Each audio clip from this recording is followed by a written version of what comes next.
Halo sobat semua, jumpa lagi dengan Denbagose Channel.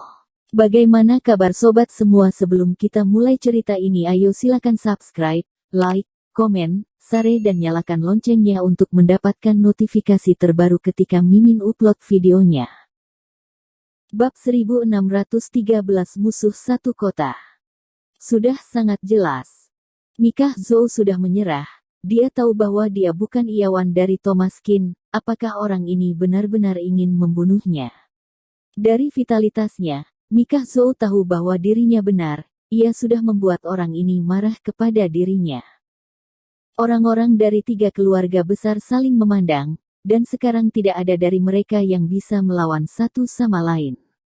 Thomas Qin sekarang menjadi musuh publik dari seluruh rakyat, dan semua orang sangat membencinya. Kamu ingin membunuhku? Apakah kamu pikir aku tidak ingin membunuhmu? Thomas Qin mencibir. Pertarungan yang menentukan ini awalnya adalah pertempuran hidup dan mati. Sekarang Mikah Zhou telah kalah, dia pasti pembunuhnya. Bunuh 1 dan peringatkan 100. Kamu tidak bisa membunuhku, kamu tidak bisa membunuhku. Mikah Zhou pucat dan terus mundur. Rambutnya tegak, tatapan Thomas Qin sangat kejam. Dia belum pernah melihat orang yang begitu galak, yang sepertinya tidak berbahaya bagi manusia dan hewan. Satu tembakan, itu sama dengan dampak dari ribuan pasukan. Dengan satu pukulan, satu telapak tangan, ia sudah tidak punya tempat untuk bersembunyi. Kenapa aku tidak bisa membunuhmu? Ini adalah pertarungan hidup mati. Ini adalah peraturan pertempuran yang kamu berikan padaku. Jika kamu kalah, aku akan membunuhmu. Itu dibenarkan. Thomas Qin tidak berhenti dan terus berjalan menuju Mikah Zhou selangkah demi selangkah. Aku kalah. Sudah benar-benar kalah. Teddy Zhou mulai gelisah dan wajahnya masam. Mikah adalah satu-satunya harapan keluarga Zhou sekarang, satu-satunya dupa, dan sama sekali tidak boleh mati. Apa yang diharapkan bagi Mikah dari Thomas, tidak boleh terjadi.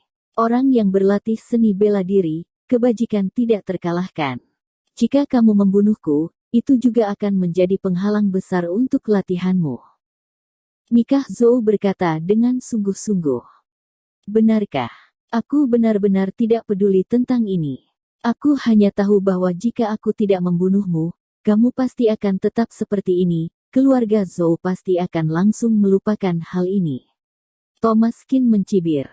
Jadi, kamu harus mati. Thomas Qin sama sekali tidak peduli dengan Mikah Zhou. Tetapi kali ini, semua yang hadir berdiri saat ini. Teddy Zhou marah dan melihat langsung ke arah Thomas Qin. Untung dia bersiap lebih awal. Dia sudah merencanakan semuanya dengan Tuan Ye, Tuan Chen, kepala 2 keluarga lainnya dan juga dengan Gunung Timur. Jika Thomas Qin menang, dan jika dia ingin membunuh seseorang, maka semua orang akan menyerang. Kekuatan Thomas yang terlalu kuat mengancam posisi liga keluarga besar mereka di seluruh kota Donghai. 3 keluarga besar dan Thomas Qin sudah berselisih. Gunung Timur pasti tidak bisa duduk diam dan menonton. Dia adalah kekuatan terbesar di luar 3 keluarga besar, meskipun Thomas Qin tidak mengganggu dirinya. Tapi dia telah merusak keseimbangan kota Donghai, dan Gunung Timur terikat tugas untuk berurusan dengan Thomas Qin dan dia pasti akan membantu. Kenapa? Mau menyerang secara berkelompok. Sepertinya kamu, keluarga Budo, semuanya anjing rakun, hahaha. Thomas menggelengkan kepalanya. Dan mencibiri orang-orang ini. Sekarang Mikah Zhou sudah tidak bisa mengalahkan dirinya. Mereka masih ingin melakukan semua ini bersama, yang malah menyebabkan banyak tekanan pada diri mereka sendiri.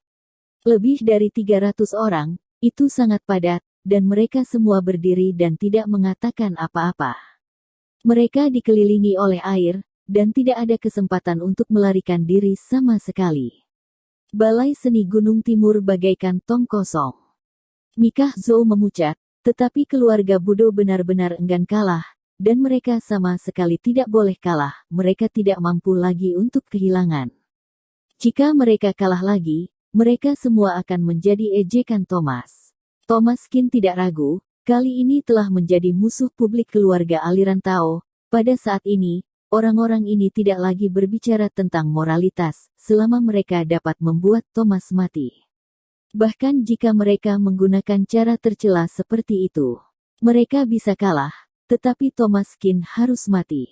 Hanya ketika Thomaskin meninggal, mereka dapat memiliki lebih banyak kesempatan untuk menduduki kembali kota-kota Donghai.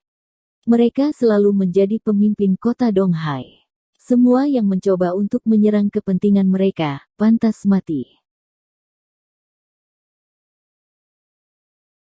Bab 1614 Guru harus menang. Thomaskin, anak ini, tidak usah berbicara tentang etika bela diri walaupun kamu sudah menang. Harusnya kamu pikirkan dengan baik-baik mengapa kamu harus membunuhnya. Jika kamu hari ini berani menyentuh bahkan sehelai rambut dari keluarga Zhou, aku berjanji tidak akan melepasmu. Gunung Timur berkata dengan ekspresi muram, berdiri dengan tangan terlipat, berdiri di antara Thomaskin dan Mikah Zhou. Ya, jika dia berani melakukan sesuatu, kami pasti tidak akan melepaskannya. Kami pasti tidak bisa membiarkan dia pergi dari sini.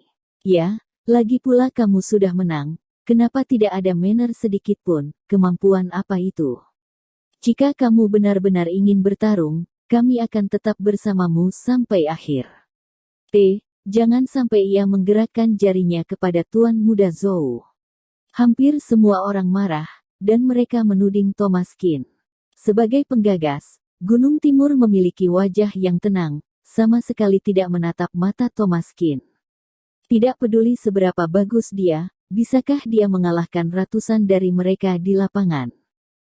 Sumber daya manusia terkadang buruk, dan tujuannya adalah untuk memberi Thomaskin prestise. Di sini, dia tidak bertanggung jawab. Bagi keluarga Budo, kali ini, mereka tidak dapat membiarkan Thomaskin pergi. Begitu Thomaskin pergi, maka itu adalah membiarkan harimau kembali ke gunung. Begitu banyak dari mereka yang agresif dan ingin Thomaskin menyerah. Selama Thomaskin mematuhi, mereka akan memiliki kesempatan untuk menyerang secara berkelompok. Hahaha, itu konyol. Kamulah yang mengatakan itu hidup dan mati, dan kamulah yang mengatakan itu abadi. Pada akhirnya, aku ingin melakukannya, tetapi aku menjadi orang yang tidak tahu malu di mulutmu. Memang lidah tak bertulang, dan apa yang kamu katakan semuanya omong kosong. Apa yang kamu bicarakan benar-benar konyol. Thomaskin melangkah maju dan menghadapi Gunung Timur tanpa rasa takut. Ia meninju, Gunung Timur terbang dengan sebilah pisau, vitalitas tenggelam, dan tangannya diblokir.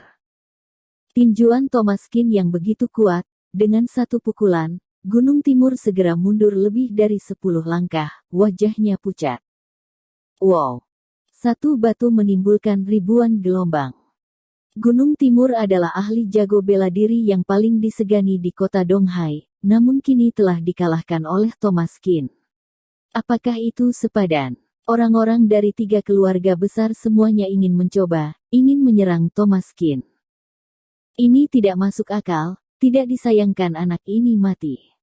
Itu benar, yang paling kita pedulikan adalah seni bela diri adalah etika bela diri. Anak ini tidak memiliki kebajikan sama sekali. Dia terkutuk, dan dia pantas mendapatkan 1000 pedang. Ya, mengapa tidak kita serang saja dia? Berapa banyak yang menurutku bisa dia kalahkan? Aku ingin mendominasi di antara klan aliran Tao di kota-kota Donghai kita. Aku melihatnya.